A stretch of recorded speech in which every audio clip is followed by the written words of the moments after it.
how's it going? Jenazad here. So this is the brand new character, Changli, and currently she's not actually out in North America because we're a fifth world country, so we get treated worse, but I am currently on a viewer's account in Southeast Asia, so I got to try her out.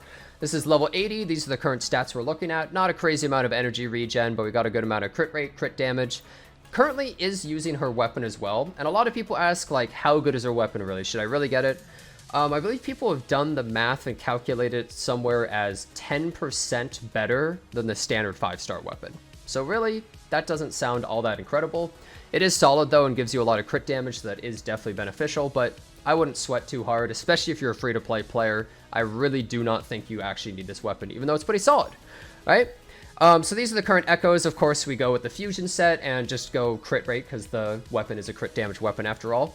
And then we go fusion damage, attack, attack. I believe if you have one of these as attack percent main, it also is relatively similar to fusion damage, especially if you have more dupes on her and her weapon, but not too big of a deal.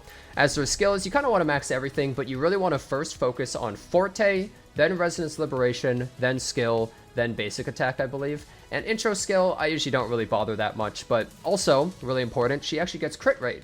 She's not one of those characters that gets some crap like fusion damage. The crit rate is actually really huge, giving you a total of 8% on the tree as well. And of course, we have 0 resonances. A lot of people ask, like, how good are these resonances really? Obviously, her weapon is better than getting the first resonance. This one doesn't really seem all that incredible overall. The second one, however, giving 25 crit rate, seems pretty big. If you're actually able to keep this up an alright amount, then you don't really need to build as much crit rate, and you might be able to just go extra crit damage on her. As for like the third one, this gives a huge boost to her ult damage, which already hits really hard. This gives her a nice attack boost to the team. This gives another big damage nuke bonus for Flaming Sacrifice. And then this obviously is the biggest boost, but overall, even if you get Resonance 6 on her, it's not really like something incredible that you have to have. And I believe she's going to be doing less damage than JINHSI or Jian at the 6th Resonance, I believe. So how good is Changli really? A lot of people are wondering, like, is she better than JINHSI? Is she better than Jian? I would say at the moment, she is much more comparable to Jian than JINHSI. JINHSI is overall the highest damage dealer in the entire game. And if she was better, then she would just be power creeping overall, right?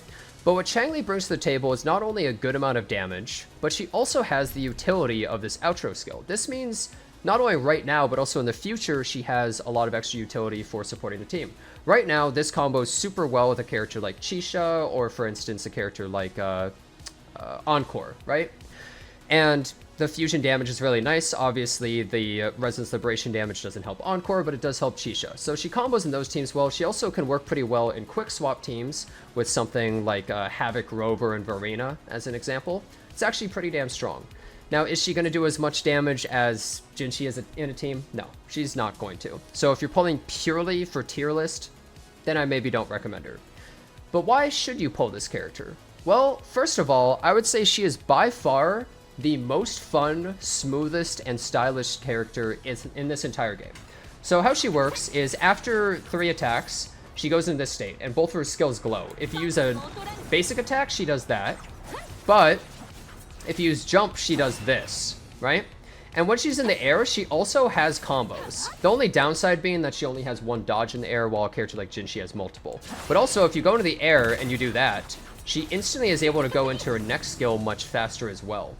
Every time you use this 4th attack, so either this one or the bird, and you hit an enemy, she'll get 1 stack of her Forte.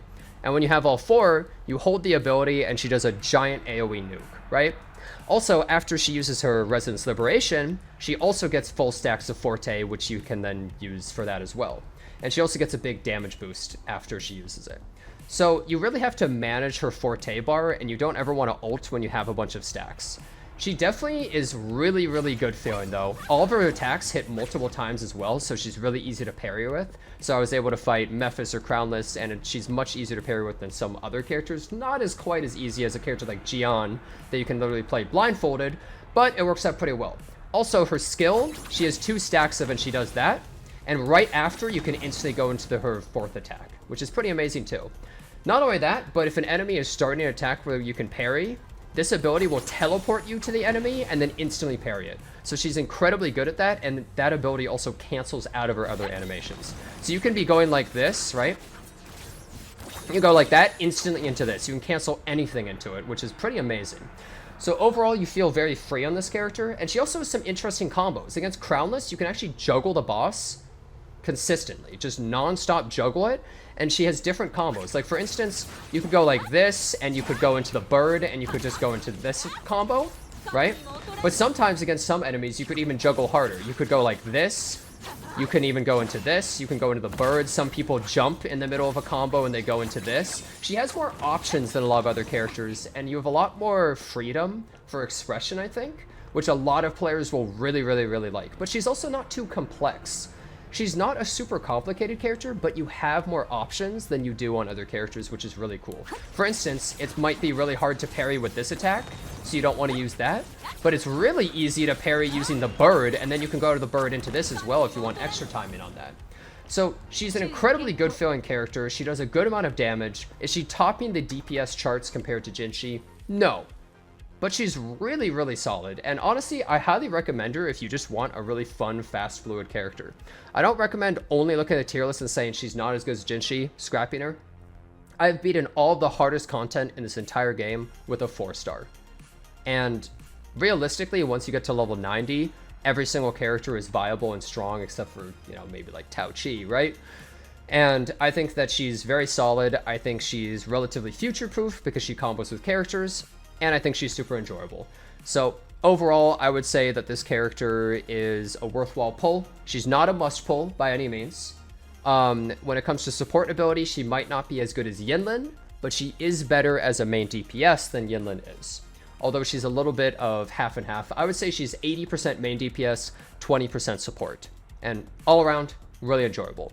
So anyways, thanks a bunch for watching my little review. For the rest of the video, I will show you a couple fights. I have one versus Crownless and I have one versus Mephis, where I just used her solo. I didn't even need to use her in a team. However, in a team, her damage is boosted by so much, and you're also able to cancel out of some of her abilities, such as her Forte, and swap to another character, making you even safer on her. So anyways, thanks so much for watching this video. If you enjoyed it, consider subscribing to the channel, and I hope to see you next time.